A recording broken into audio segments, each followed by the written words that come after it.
I think this is the happiest I've ever been soaking wet.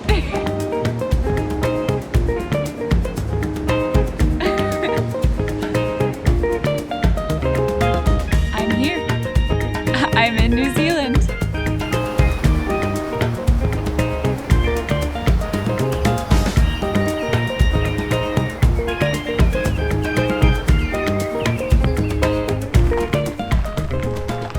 I finally made it to one of the destinations that I've been wanting to go to for years.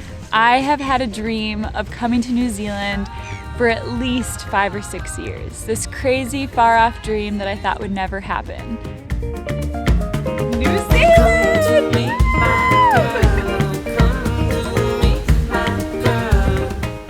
My first week I spent most of my time on the North Island exploring and seeing all the different sites that I could fit into my short time. Unfortunately, I did run into a lot of rain during my first week here.